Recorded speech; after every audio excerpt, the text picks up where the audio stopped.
Hey guys, tonight we step into a place where silence presses harder than chains, where shadows are not just absence of light but companions that refuse to leave. You probably won't survive the way we're about to experience it, though few could. A young prince waits here, not in the glittering chambers of court, but behind stone walls that echo with nothing but his own breath. So, before you get comfortable, take a moment to like the video and subscribe, but only if you genuinely enjoy what I do here. And while you're at it, post your local time and location in the comments. Like knowing where in the world these voices of history are reaching. Now, dim the lights, maybe turn on a fan for that soft background hum, and let's ease into tonight's journey together. You step into the tower. The air is heavy, cool with the dampness of stone. Carrying the faint smell of mildew and old iron, a narrow slit of a window admits a line of gray light. Just enough to cast the shape of the room without revealing comfort. The door closes behind you, and with it, the last murmur of the outside world disappears. The boy bee, 'cause that is what he still is, turns his head at the sound of the bolt sliding home.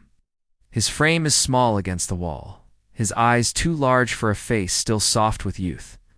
This is no dungeon for a hardened criminal. It is a chamber for someone whose bloodline makes him dangerous, whose very existence unsettles a throne. History remembers him as a prince of the Tower of London.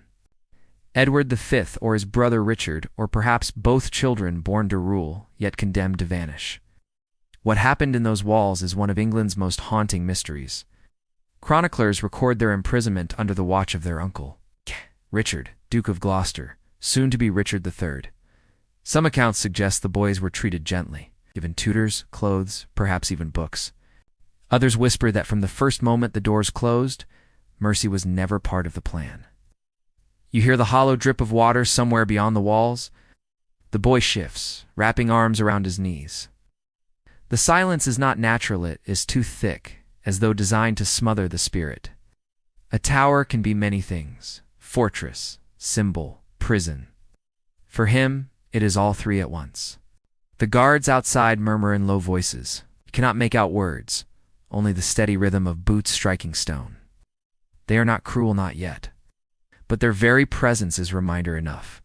Freedom has ended here. Historians still argue whether the boys were locked away for safety, hidden from enemies of the crown, or deliberately placed out of reach so their uncle could tighten his grip on power.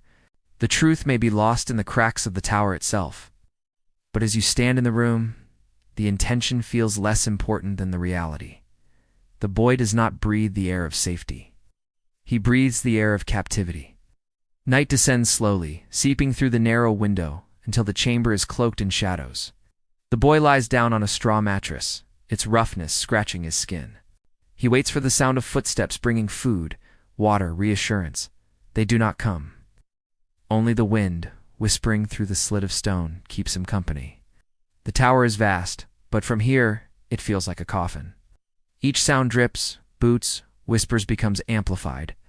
You imagine how a child's mind would grasp at them, shaping them into terrors. A creak becomes a threat, a silence becomes a verdict. And you standing in this narrow room with him feel the same weight. The walls lean closer, pressing against your chest, until you can barely draw breath. The boy does not speak, but you sense the questions in his silence. Why am I here? When will I leave? What has decided this fate for me? The night deepens. Somewhere beyond the tower, the city of London hums with life merchants closing stalls, taverns spilling laughter, church bells marking hours. But none of that sound reaches this room. Here, there is only stillness, and a boy who was born to be king, now reduced to a prisoner of silence. And as the darkness settles fully, you realize the worst truth of all. The door may open again, but only to remind him how little remains of his crown. Morning seeps into the tower without warmth. A dim shaft of light presses against the wall, carrying the faint glow of a world the boy cannot reach. You stand near him, watching as he sits up, waiting for sounds beyond the door. He expects food, bread, broth, something to confirm he has not been forgotten. The silence stretches. The guards shuffle their boots, but no tray slides across the floor. At first he tells himself it is a mistake. Breakfast comes late, that is all. He hums a tune under his breath, a melody his mother once sang. Traces shapes on the wall with his fingers, small games to pass the time. Yet as the hours drag on, his humming falters. The silence presses heavier than before. By midday, his stomach growls. Hunger arrives not with drama, but with small discomforts. A hollow ache, a dryness of mouth, a fatigue that creeps slowly into his limbs. He presses his ear to the door, straining for the sound of keys, the clink of dishes. Nothing comes. The boy glances at the window, but the light there offers no mercy. It only shows him how slowly the day is moving. In the records of royal punishment, starvation was both cruel and deliberate.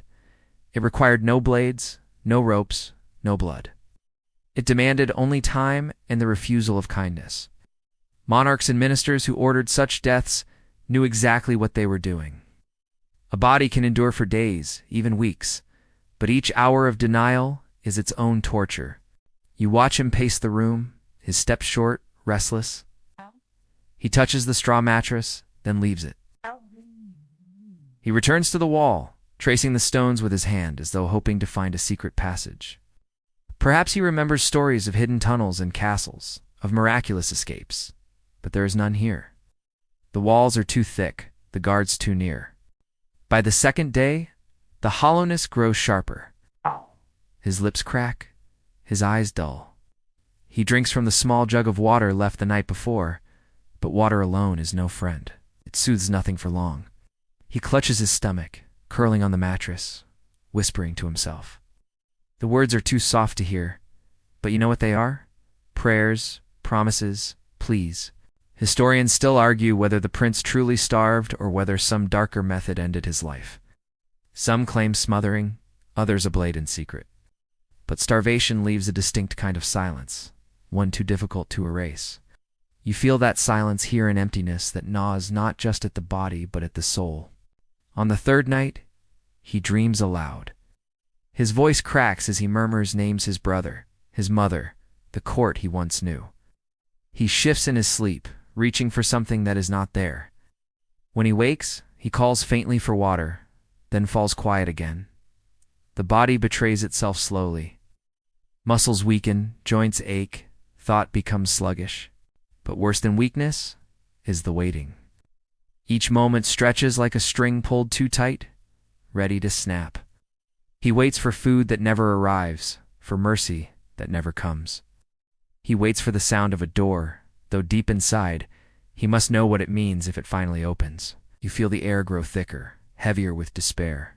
The walls that seemed cold before now seem alive, as if absorbing the boy's fading strength. The drip of water from somewhere deep in the tower echoes like a cruel rhythm, marking time he no longer wants to count.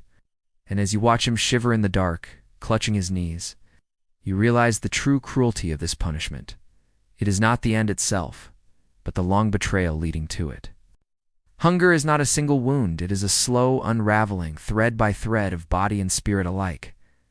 The boy lies back, closing his eyes, lips moving in silent words. Perhaps he is praying, perhaps only remembering the taste of bread. Either way, you know he will not sleep long. Hunger does not let go, it only deepens. The nights grow heavier than the days. Darkness does not merely fall here, it thickens, coating the walls like tar. You stand in the corner, listening to him breathe. Each exhale is thin, ragged, as though his lungs are shrinking with the rest of him. His body bends inward now, shoulders hunched, stomach pressed tight as if to shield itself from betrayal. The hunger does not stay in his belly. It travels to his mind, weaving illusions and whispers. He begins to speak to himself not softly, but in full sentences, as though another companion sits across from him. You cannot see this companion, but he can. His eyes follow it around the room, sharp at first, then softened by delirium. He laughs once, a hollow sound that rattles against stone. Then the laughter collapses into silence. In the dim shaft of moonlight, you watch him scratch words into the wall with a broken piece of plaster. They are uneven, desperate, the letters hard to recognize. Perhaps they are names, perhaps prayers, or perhaps only fragments of a language known only to those slipping away. Later, he smears them with his palm, erasing his own attempt, as though afraid someone might read his final thoughts. It is here that you feel the weight of secrecy most. Prince does not simply disappear. He is meant to be remembered, yet here he is, tucked away in shadows. Historians still argue whether this erasure was intentional. Was the boy meant to vanish from memory as much as from life? Some believe his death was whispered in corridors, known only to a few. It's concealed from the people who might have mourned him. The guards grow quieter too. They no longer speak when they pass. Once you heard them murmur to each other, muttering about duty, about orders. Now they are silent, their boots deliberate, their shadows stretching across the crack of light at the base of the door.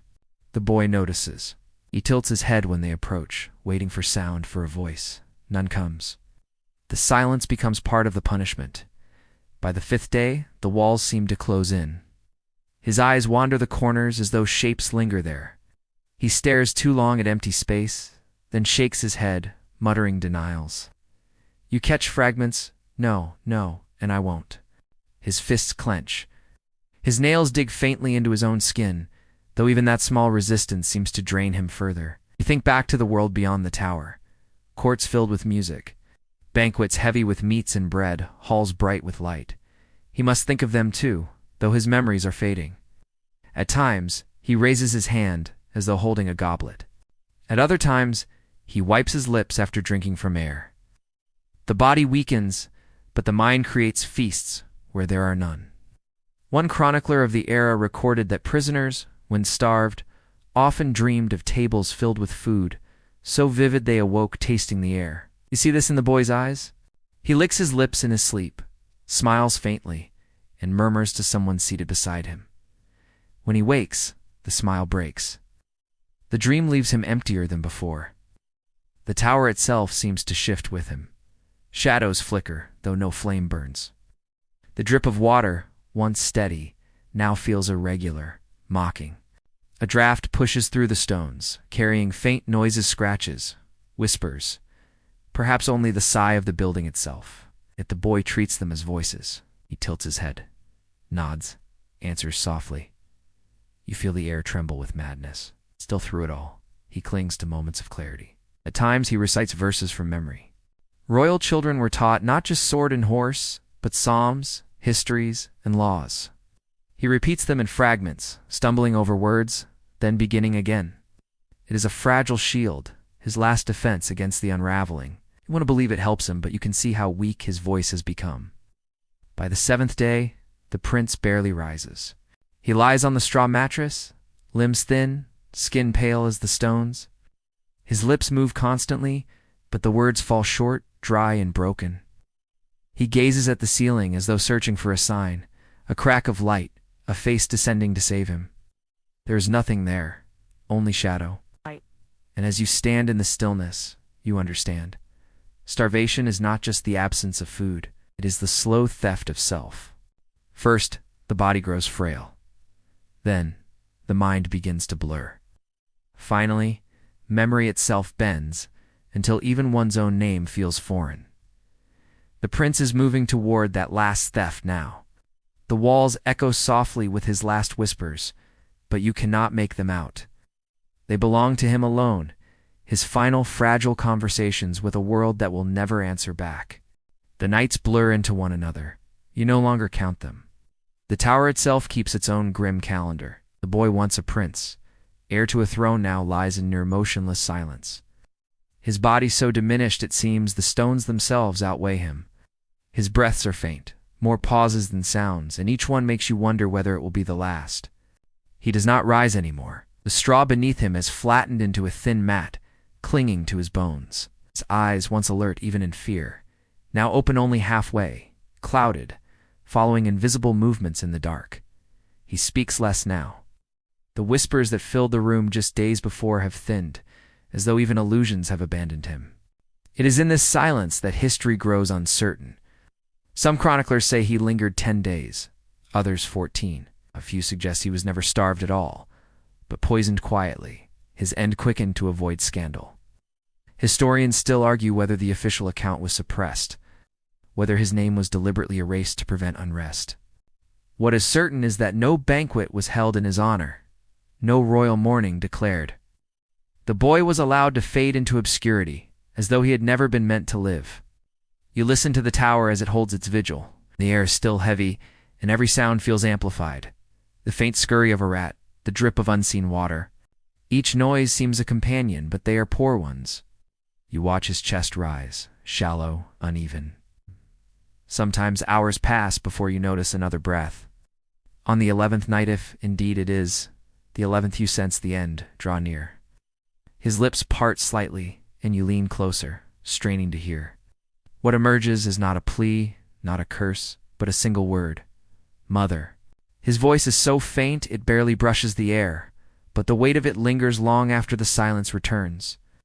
It is a word too human for politics, too fragile for crowns. It is the last tether of a child who never truly reached manhood. And then, as the minutes crawl, his body grows still. There is no cry, no final struggle. It's only a slow quieting like a candle burning to its base.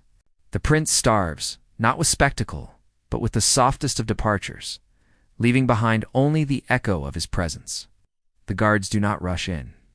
When at last they open the door, their faces remain hard, their movements methodical. They carry him out without ceremony, the boy's frame light enough to be lifted by one man alone. No procession follows, no mourners gather. He vanishes into earth, where suraccords differ herend. The tower walls return to their long silence, yet the story does not truly end. Whispers spread, carried by servants, by travelers, by fragments of letters never meant to be preserved. They speak of the prince who starved in the tower, of the cruelty of his keepers, of the politics that demanded his erasure. Over time, the whispers harden into legend. And so, centuries later, you stand in the ruins of such towers, tracing the cracks in the stone, wondering if those walls once bore witness to this boy's fading breaths. You picture the straw, the scratches on the walls, the whispered word mother. You remember how history can be merciless, not just in act, but in silence. The prince is gone, but the question remains. Was his death necessity or cruelty? The answer, like the boy himself, is locked away, buried in silence. Wind down 300 words. The story slows now, the way a candle flickers before it fades.